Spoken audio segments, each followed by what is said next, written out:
Ó dùn mí gan mo sunkún torí mo ti débẹ̀ láti nǹkan bí 6:30 aago 6:00 láàárọ̀. Renowned Nollywood actor Rotimi Salami has opened up about the challenging moments in his past that once made him consider stepping away from filmmaking to focus on his studies. In a video interview shared on the official YouTube channel of News TV, Salami revealed how deeply hurt he was when certain producers refused to cast him, citing his small face and petite frame as reasons.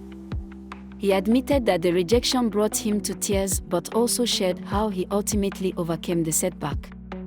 Reflecting on the experience, he said, Ó dùn mí gan mo sunkún torí mo ti débẹ̀ láti nǹkan bí 6:30 aago 6:00 láàárọ̀. Ní ọdún 2008, mo lọ fún audition kan. Wọ́n pè bí àwa 21 jáde. Nínú àwa 21 yẹn, mo fẹ́ lè ní pé èmi ni ẹni tí gbogbo èèyàn rò pé wọ́n máa fún ní role yẹn láti ṣe.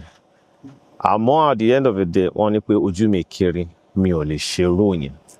Ó dùn mí gan mo sunkún torí mo ti débẹ̀ láti nǹkan bí 6:30 aago 6:00 láàárọ̀.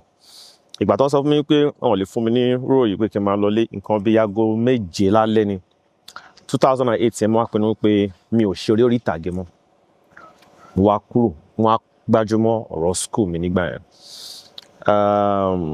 Ọdún tí mo fi eré orí ìtàgé sílẹ̀ ọdún kan yẹn, ọdún yẹn ni mo ní best results ní school because mo fara balẹ̀ dáadáa. Àmọ́ lẹ́yìn ìgbà yẹn, mo wá tún pinnu ó dá 2009 mo wá tún padà. Ìgbà tí mo ráwọn ọ̀rẹ́ mi tájọ máa lọ fún audition lórí TV, mo wá padà.